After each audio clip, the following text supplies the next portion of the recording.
سارے صفات خدا ہیں. جب حدیث قدسی عبدی اطعنی اجعلک مثلی، اے میرے بندے میری اطاعت کرو میں تجھے اپنے جیسا بنا دوں گا. کیا مطلب؟ جیسے جیسے تو اطاعت کرتا جائے گا تو مظہر صفات خدا بندی بنتا جائے گا. تو اللہ سے توقع رکھتا ہے خدا تجھے معاف کرے. کل میں نے معافی پہ بیان دیا، وہ ہو ہی نہیں سکتا ہمارا چاہنے والا جو کسی مومن کا اپنے دل میں بغض رکھے، جس میں معاف کرنے کا جذبہ نہ ہو، جس میں بخشش کا جذبہ نہ ہو. الا ان تحبوا یغفر اللہ لکم، کیا تم یہ پسند نہیں کرتے کہ خدا تجھے بخشے؟ تو اگر چاہتے ہو خدا تجھے بخشے تو مومنوں کو بخشنے کی صلاحیت اپنے اندر پیدا کرو. صلوات پڑھے محمد و آل محمد.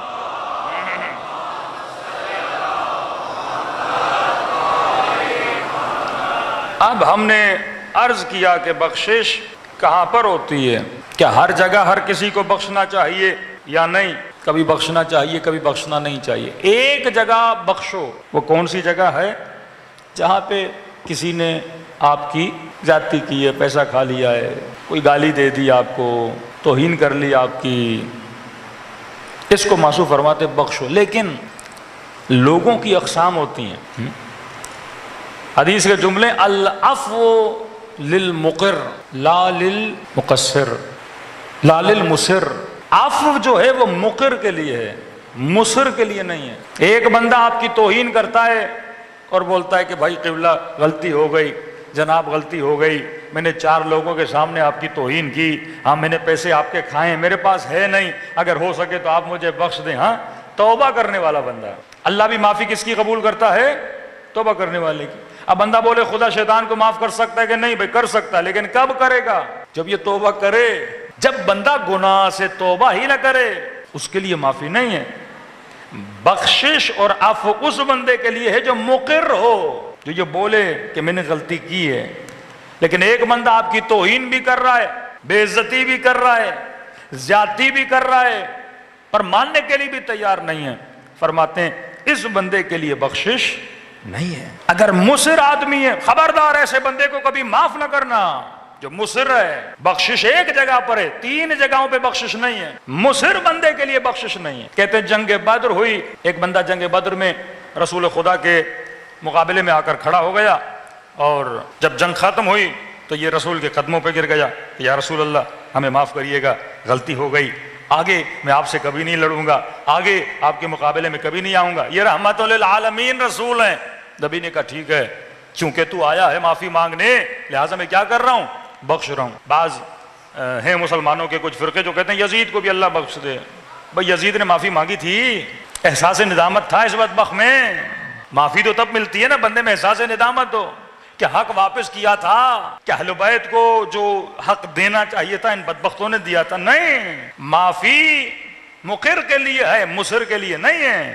جو گناہ کرے تبرکت بھی بنو امیہ، صرف گناہ نہیں کیا، آج پورے مسلمان بعض بنو امیہ کی صفات میں مصروف ہے. سنت یہ بنو امیہ میں مصروف ہے. کہ کل میں ایک کلپ سن رہا تھا ایک مولوی صاحب کا، کہہ رہے برادران اہل سنت پورے سال کالے کپڑے پہننا 10 دنوں میں نہیں پہننا. پورا سال کالے کپڑے پہننا جائز ہے، 10 دن میں حرام ہے. پھر ایک نبی کی حدیث بھی بیچ میں لگا دیتے ہیں.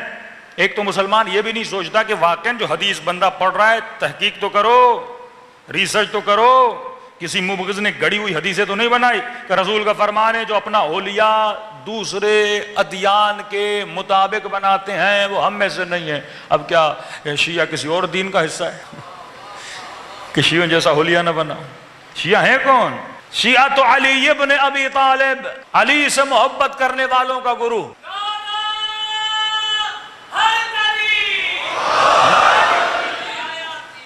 اب نبی کے 10 صحابی ہیں، اور خود لفظ شیعہ رسول خدا کے زمانے میں شائع تھا. یعنی یہ نہیں کہ شیعہ بعد میں لفظ ایجاد ہوا، یہ مجلس کا ٹاپک نہیں ہے. کئی رسول خدا کی حدیث ہیں جس میں نبی فرماتے ہیں اے علی تم اور تمہارے شیعہ علی منابر من نور، قیامت کے دن نور کے ممبروں پہ تیرے شیعہ بیٹھے ہوں گے. یعنی نشانی کس کی طرف دے رہے ہیں کہ ہاں میرے صحابی بہت ہیں، لیکن ایک گروہ وہ ہوگا جو سب سے زیادہ کس سے عشق کرے گا؟ علی ابن ابی طالب سے کرے گا. تو ہم شیعت علی کہلائے. اسی زمانے میں 2 لفظ تھے، شیعت عثمان، شیعت علی. ابو ذر شیعت علی، سلمان شیعت علی.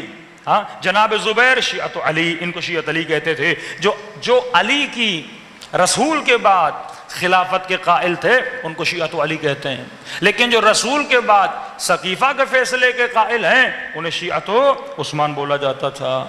کربلا میں بھی جناب زہیر عثمانی مکتب کے تھے، یعنی اس نظریے کے قائل تھے، پھر امام حسین سے ملے۔ انسان کبھی بھی اپنا نظریہ بدل سکتا ہے، خدا کبھی بھی اس کو دوسرے نظریے پہ لا سکتا ہے۔ تو یہ تو پرانی ہے، اب کوئی کس کو مانتا ہے، کوئی کسی کو مانتا ہے، لیکن کسی علی کو ماننے سے کوئی دائرہ اسلام سے تو خارج نہیں ہوتا نا۔ علی سے محبت کرنے سے کسی کا دین کوئی نیا دین تو نہیں بن جاتا نا۔ یعنی یہ وہ لوگ ہیں، غلطی کرو، یہ بنو امیہ کی صفات کہ اہل بیت رسول ایام محرم میں غم مناتے تھے، گریا کرتے تھے۔ گریا کرنے سے، غم منانے سے حسین کی فضیلت میں کوئی اضافہ نہیں ہوتا۔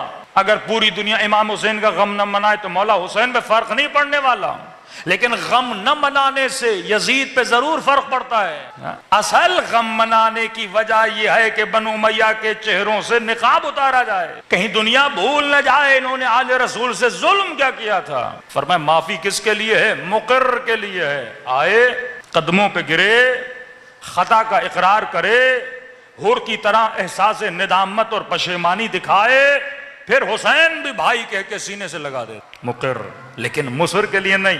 جنگ بدر میں نبی کے مقابلے میں آیا، معافی مانگی، یا رسول اللہ خطا ہو، غلطی ہو گئی، معاف کریے۔ رحمت للعالمین نبی ہے، دشمن مقابلے میں تلوار لے کے لڑا ہے، معافی مانگی ہے۔ رسول نے کہا ٹھیک ہے میں نے تجھے معاف کیا، لیکن خبردار اپنی خطا پر اصرار نہ کرنا۔ مصر کا مطلب کیا ہے؟ جو ریپیٹڈلی ایک غلطی کرے اسے کہتے ہیں مصر۔ مقر جو اپنی غلطی کا اقرار کرے۔ مصر ایک بار غلطی کیا آپ نے منع کیا، دوبارہ غلطی کیا آپ نے منع کیا، تیسری بار غلطی کیا آپ نے منع کیا، ایک بار گالی دی آپ نے منع کیا، دوبارہ گالی دی آپ نے منع کیا، اور بندہ موڑ ہی نہیں رہا، ایک کام کیے جا رہا ہے۔ ایسے بندے کے لیے معافی نہیں ہے، ایسے بندے کے لیے اسلام کہتے ہیں ایسے سزا دو۔ اب جنگ بدر میں نبی کے مقابلے میں آیا، معافی مانگ کے گیا، رسول خدا نے معاف کر دیا۔ پھر ہوئی جنگ احد، پھر یہ بدبخت تلوار لے کے جنگ احد میں نبی کے مقابلے میں آ گیا۔ اب کچھ مسلمان اسے پکڑ کے رسول خدا کے مقابلے میں آئے، اب دوبارہ وہی ڈرامے بازی اس نے شروع کر دی، مجھ سے غلطی ہو گئی، مجھے چھوڑ دیجئے، اب میں دوبارہ آپ کے مقابلے میں نہیں آؤں گا، بس میں بڑا پشیمان ہوں۔ نبی نے کہا نہیں، معافی مقر کے لیے ہے، مصر کے لیے نہیں ہے۔ اسی بس حکم دیا اسے سزائے موت دی جائے۔ تو پہلی منزل جہاں پہ معاف کرنا صحیح نہیں ہے کہ دیکھو بندے کی نیچر کیا ہے، بندے کی فطرت کیا ہے۔ اگر یہ بار بار غلطی کر رہا ہے تو اس کے لیے معافی نہیں ہے۔ صلوات پڑھے محمد و آل محمد۔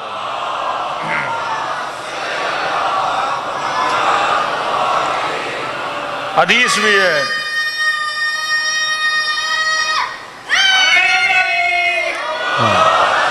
حدیث سنیے رسول خدا کی، فرماتے ہیں المؤمن لا یلدغ من جحر واحد مرتين، مومن کبھی بھی ایک سوراخ سے 2 مرتبہ ڈسا نہیں جاتا۔ وہ بے وقوف آدمی ہے، ایک بار دھوکہ ملا، 2 بار دھوکہ ملا، لیکن دھوکہ کھائے جا رہا ہے اور کہہ رہے ہیں بھائی اس بندے نے آپ کو دھوکہ دیا تھا، پھر اس کے ساتھ بزنس کیوں کر رہے ہو، پھر اس کے ساتھ اپنی محفل میں کیوں بٹھایا ہے، پھر اسی کے ساتھ کیوں گھوم رہے ہو۔ اب بولے میں تو مومن ہوں، مومن کا کام ہے معاف کرنا۔ معصوم فرماتے نہیں، یہ بے وقوف ہے، مومن نہیں ہے۔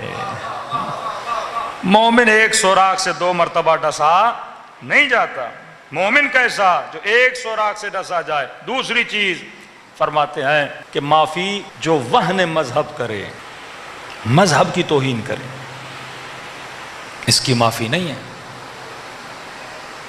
آج منبر سے مراجع کی توہین کی جا رہی ہے، ولی فقیہ کی توہین کی جا رہی ہے۔ اب بندہ بولے یہ مومن ہے مولانا اسے معاف کر دو، بھائی ایک بند کمرے میں توہین کرے ایک الگ بات ہے، منبر رسول پر بیٹھ کر العلماء ورثۃ الانبیاء کہ غیبت امام میں اور انبیاء کے عدم حضور میں اگر روئے زمین کسی کا ادب ہے وہ علماء کا ادب ہے۔ امام زمانہ کے بعد اگر کوئی با ادب ترین شخصیت ہے وہ ایک مرجع دین ہے، لیکن توہین کی جائے یہ وہن مذہب ہے، اس کی معافی نہیں ہے۔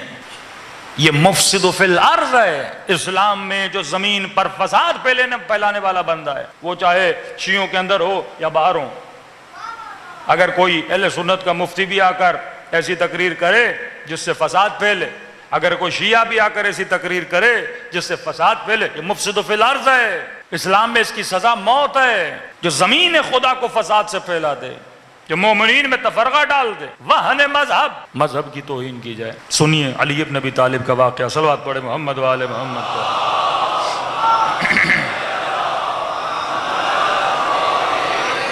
مولا کا صحابی نجاشی مشہور آدمی ہے، اس میں بھی ایک نکتہ ہے، کہتے ہیں رات کو جا رہا تھا کہیں پہ، اس کے چند نا خلف نا اہل دوستوں نے اسے پکڑ لیا، اور ہوتا ہے نا بعض اوقات آدمی خود اچھا ہوتا ہے، دوست اسے گندا کرتے ہیں، فرمایا گندے دوستوں کی محفل میں نہ جایا کرو۔ ہاں بھائی 5 منٹ کے لیے 10 منٹ کے لیے، اب بندے کو بتا بھی یہ گندے لوگ ہیں، گندی محفل ہے، گندے کام کرتے ہیں، 5 منٹ کے لیے آؤ، کیا ہوتا ہے؟ کہ بھائی میں نشہ وشہ نہیں کرتا، میں سگریٹ وگریٹ مثلا نہیں پیتا، میں ایسی محفلوں میں نہیں آپ نہیں پینا، آ جاؤ 10 منٹ بیٹھ جاؤ، کیا ہوتا ہے؟ کہ شیطان کم سے شروع کرتا ہے لیکن کم پہ تجھے چھوڑتا نہیں ہے، کم سے شروع کرے گا زیادہ تک تجھے لے کر جائے گا، تباہ و برباد کر دے گا۔ کچھ ایسے تاریخ اسلام کے بادشاہ ہیں، عبد الملک مثلا، کہتے ہیں یہ نہیں دیکھ سکتا تھا اس کے سامنے کوئی مرغی بھی ذبح کرے، دل کا اتنا نرم تھا، لیکن ایک وقت اس کی زندگی میں وہ آیا، اس کو تب تک کھانا اچھا نہیں لگتا تھا جب تک اس کی نظروں کے سامنے کسی علی والے کا سر ذبح نہ کیا جائے۔ کبھی انسان اس منزل پہ آتا ہے، کم سے اس کو دوست لے گئے،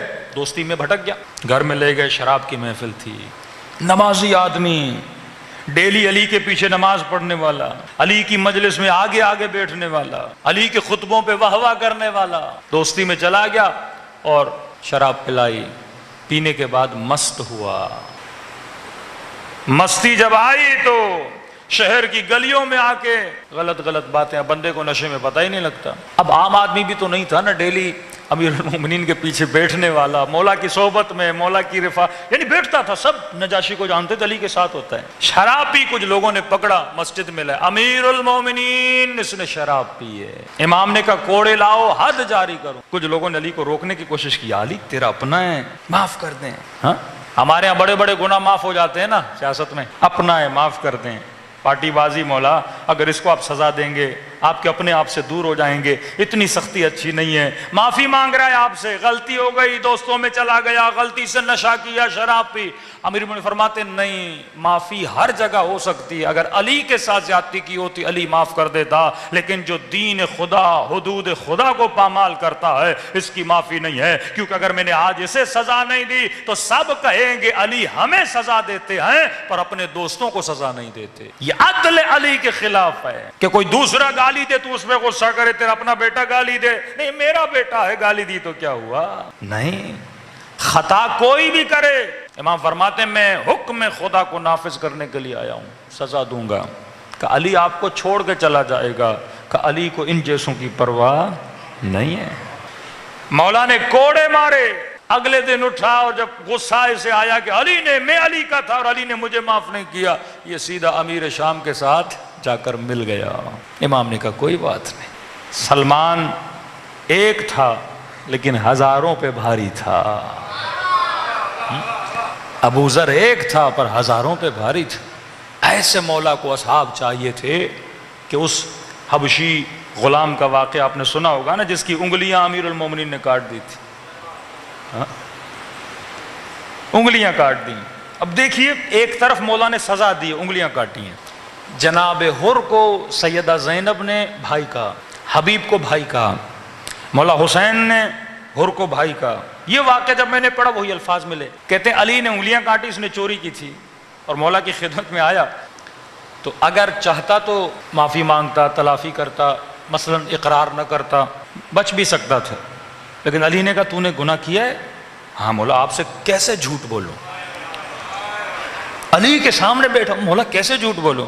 کہ پتا بھی اگر اقرار کرے گا تو علی سزا دے گا۔ کہ مولا پرواہ نہیں، خوشی اس بات کی ہے کہ سزا بھی علی دے رہے ہیں۔ کہتے ہیں اقرار کیا، انگلیاں کاٹی امیر المومنین نے اس کی، اب انگلیاں کاٹ کے ہاتھ میں لے کے بازار میں چلنے لگا۔ کہتے ایک منافق نے جب یہ منظر دیکھا نا، یہ اس کے پیچھے گیا تاکہ میں اس کا طنز اڑاؤں، ہاں علی تیرا مولا تھا تو علی کی تعریفیں کرتا تھا، دیکھ علی نے تیرے ساتھ کیا کیا، کوئی اپنے کی بھی انگلیاں کاٹتا ہے، کہتے یہ بازار میں گیا نا تو یہ سے چڑانے لگا، تو بڑے علی کے قصیدے پڑھتا تھا، آج علی نے تیری انگلیاں کاٹ دیں، تو بڑی علی کی باتیں کرتا تھا، آج علی نے تجھے ہی سزا دے دی، کہتے جیسے اس کی مذاق اڑانے لگا، یہ بھرے بازار میں علی کا قصیدہ پڑھنا شروع کر دیتا ہے کہ میرا امام وہ ہے، اس کی عدالت کا معیار ہے کہ وہ یہ نہیں دیکھتا اپنا ہے یا غیر ہے، وہ حکم خدا کو جاری کرتا۔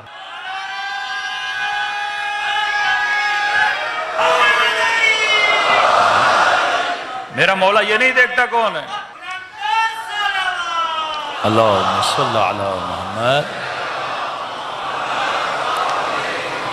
چلو یہ تو اس کا کردار تھا، کہتے ہیں یہی منافق پھر دوڑا دوڑا مسجد میں گیا مولا علی کو بتانے کے لیے، علی جس کی تو نے انگلیاں کاٹی تھیں وہ تو بھرے بازار میں، کھلے بازار میں تیری عدالت کے قصے پڑھ رہا ہے۔ ہم نے سوچا تھا وہ تجھ سے دور ہو جائے گا، نجاشی علی کو چھوڑ کے چلا گیا جب سوتازی آنے لگے، کہ علی تیرے قصے پڑھ رہا ہے۔ مولا علی نے امام حسن کو کہا ہاتی امک الاسود، حسن اپنے کالے چچا کو لے کر آ۔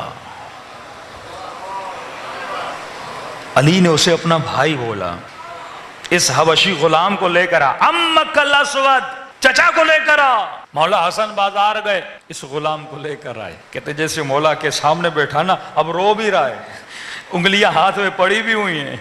امام نے فرمایا میں کیا سن رہا ہوں، ویلک، کہ میں نے تیری انگلیاں کاٹی تو میرے قصیدے پڑھ رہا ہے، آج تک کیسا کسی نے ایسا نہیں کیا کہ میں سزا بھی دوں اور اتنی سخت سزا، اور تو میرے قصیدے پڑھ رہا ہے۔ فوراً کہتے ہیں مولا واللہ لو قطعت عربا عربا، مولا خدا کی قسم ہے اگر جسم کے ٹکڑے ٹکڑے بھی کر دو میں تیری مخالفت نہیں کروں گا۔ علی نے کہا کیوں؟ فرمایا خالت حبک لحمی و دمی، علی کیونکہ تیری محبت میرے خون اور گوشت میں ملی ہوئی ہے، کاٹ بھی دو علی میں تجھے چھوڑنے کے لیے تیار نہیں ہوں۔ امام نے کہا آگے آ، سزا تو دے دی، اب علی تجھے جزا بھی دے۔ کہتے انگلیاں انگلیوں پہ رکھی، علی نے لعاب دہن پھیرا، وہ انگلیاں جو کٹی ہوئی تھیں دوبارہ ہاتھ میں بدل گئیں، کہ اب جا علی کے قصیدے جا کر پڑھ، صلوات پڑھے محمد والے محمد۔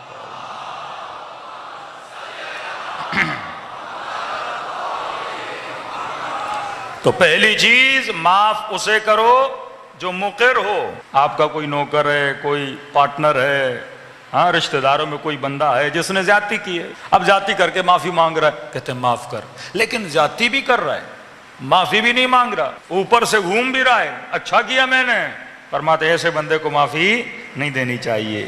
دوسرا کون سا بندہ؟ فرماتے ہیں جو وہن دین کرے، دین کو بدنام کرے، ایسے بندے کی معافی نہیں ہے۔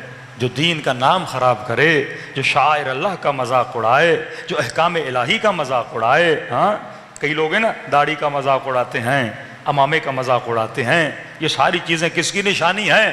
دین کی نشانی ہیں۔ کعبے کا مذاق اڑائے، جبرائیل کا مذاق اڑائے، علی کا مذاق اڑائے، آل علی کا مذاق اڑائے، جتنی بھی مقدسات ہیں اگر کوئی بندہ اس کا مذاق اڑاتا ہے اس کو اللہ کبھی معاف نہیں کرے گا۔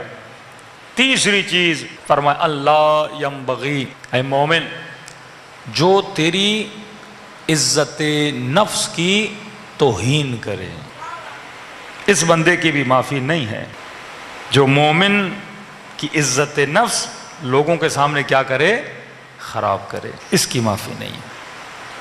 خدا قیامت کے دن آواز دے گا، کبھی کہے گا کہاں ہیں وہ لوگ جو لوگوں کو معاف کرتے تھے، جنہوں نے اپنے وجود کی خطاؤں کو، لیکن ایک بندہ چار مومنوں کے سامنے ایک مومن کی عزت کو پامال کر رہا ہے، کہتے ہیں اس کو سزا ملنی چاہیے، کیونکہ عزتیں اچھالنا یہ مومن کا کام نہیں ہے۔ اللہ ستار العیوب ہے، وہ تیرے عیبوں کو چھپاتا ہے، اگر تو بھی چاہتا ہے خدا تیرے عیبوں کو چھپائے، کہتا ہے میرے بندے اپنے عیب بھی چھپا، میرے بندوں کے عیب بھی چھپا۔ ایک لڑکے نے کہا کہ مولانا فلاں بندہ ہے فلاں مسجد کے مولانا کے پیچھے نماز ہمیں منع کرتا ہے، اس کے پیچھے نماز نہ پڑھو۔ میں نے کہا کیوں؟ کہتا میں جانتا ہوں یہ عادل نہیں ہے، میں جانتا ہوں خدا نخواستہ یہ مسئلہ ہے وہ مسئلہ ہے۔ میں نے کہا یہ فاسق امت ہے، جو ایسی باتیں کرے نا اس امت کا فاسق ہے۔ بندے خدا اگر تجھے کسی پیش امام کے عیب کا بھی پتا ہے، تجھے حق نہیں تم لوگوں کو بتاؤ. لوگ تو عادل مانتے ہیں، پتا بھی ہے تو منہ بند رکھو. ہاں یہ ہے اگر میرے اوپر کسی مولانا کا عیب ظاہر ہو گیا، خدا نہ خواستہ کوئی ایسا گناہ کبیرہ مجھے پتا چل گیا جس میں وہ بندہ مبتلا ہے، میرے اوپر ہے کہ میں اس کے پیچھے نماز نہ پڑھوں، یہ نہیں کہ لاؤڈوں پہ اعلان کرتا پھروں. تجھے پتا چلا اس کے پیچھے نماز نہ پڑھ. وہاں پر بھی حکم ہے، حکم شریعت ہے. اگر میں مسجد میں جا رہا ہوں، ایک جماعت کھڑی ہے اور میں الگ جا کے فرادہ نماز پڑھنا شروع کر دوں اور لوگوں کے ذہن میں یہ سوال پیدا ہو کہ یہ جناب پہلے تو جماعت میں کھڑے ہوتے تھے، اب کیوں نہیں کھڑے ہو رہے، یہ بھی حرام ہے. شرعاً تیرے اوپر منع ہے، مثلا عدالت اس کی ساقط ہو گئی ہے، تو اس کے پیچھے نماز نہ پڑھ، لیکن الگ کھڑا ہونا بھی منع ہے. پھر کیا حکم شریعت ہے کہ جماعت کے ساتھ کھڑا ہو جا، نیت جماعت کی نہ کر، فرادہ کی نیت کر. وہ ستار العیوب ہے، لوگوں کے عیبوں کو چھپاتا ہے. تو بھی لوگوں کے عیبوں کو چھپا. جو مومن کی توہین کرے، فرمایا مومن کی عزت کعبے کے برابر ہے. مومن کی توہین کعبے کی توہین ہے. لیکن آج ہم چسکے لیتے ہیں، مومنوں کی عزتوں کو گرانے کے مزے لیتے ہیں. یہ اس کے ساتھ بیٹھا، وہ اس کے ساتھ بیٹھا، وہاں کی غیبت وہاں کی غیبت، یہ لوگوں کی عزتوں کو گرانا. اب کیونکہ ہم مٹیریل لوگ ہیں، مٹیریلسٹ ہیں، بہت مٹیریلسٹ ہیں، تو خدا بھی مجبور ہے مثلا کہ ہمیں مثالیں کون سی دے، مٹیریل مثالیں دے. اب آپ سوچئے آپ کا ایک بہت عزیز بھائی ہو، آپ جس سے بہت پیار کرتے ہیں، خدا نہ خواستہ مر جائے، اور ایک بندہ آپ کو چھری دے، بولے یہ بھائی جو تمہارا مر گیا اس کا گوشت کاٹ کے کھاؤ، کیسا فیل کرو گے؟ فیل کرو. جو اہل بیت مثالیں دیتے ہیں نا، جب تک فیل نہیں کرو گے تب تک اس گناہ سے گھن نہیں آئے گی تجھے.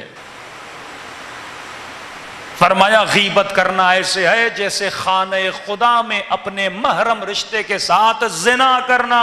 کیوں ایسی مثالیں؟ یہ مثالیں کیوں اہل بیت دے رہے ہیں؟ کیونکہ جب تک گناہ جنسی نہ ہونا تب تک ہم اسے برا نہیں مانتے. زبان کا گناہ ہے، کون سی بڑی بات ہے. جب تک کوئی گناہ فزیکل نہ ہو نا، زنا کی طرح، تب تک ہمیں برا نہیں لگتا. تو اللہ کہتا ہے میں بھی تجھے ایسی مثالیں دے رہا ہوں تاکہ تیرے ذہن میں وہ برائی کھل کے آ جائے کہ یہ برائی کتنی بڑی ہے. جب تو کسی کی عزت کو پامال کرتا ہے، کتنی تجھے گھن آئے گی، کتنا برا لگے گا اگر کوئی بولے اپنے بھائی کا گوشت کاٹ کے کھا لے. کوئی تیار نہیں ہوگا. اتنی تو غیرت کر.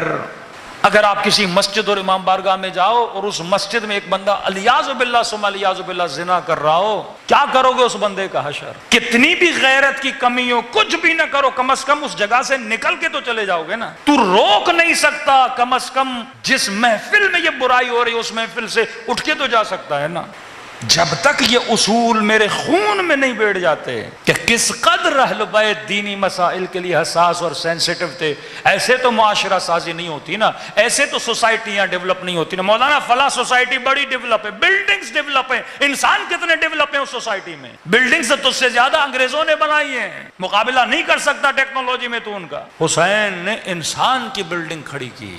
اکبر رول ماڈل ہے انسانیت کے لیے، زینب رول ماڈل ہے خواتین کے لیے، سیدہ زہرا سیدۃ النساء العالمین. کس چیز میں یہ بی بی تمام تر خواتین کی، عورتوں کی سیدہ ہیں، رول ماڈل ہیں، اخلاق کے اعتبار سے، کردار کے اعتبار سے، ایمان کے اعتبار سے، ثبات قلب کے اعتبار سے. لاکھ مجلس امام حسین سنو اور ساری مجلسوں کو غیبتیں کر کے ضائع کر دو، مومنوں کی برائیاں کر کے ضائع کر دو، عزت ہائے نفس کو پامال کر کے ضائع کر دو، اس مجلس کا کوئی فائدہ نہیں. آپ کی کیلنڈر کی ایج بڑھ رہی ہے، دن بہ دن بڑھ رہی ہے، 40 45 50، لیکن اے مومن یہ سوچ کہ تیرے ایمان کی زندگی کتنی بڑی ہے.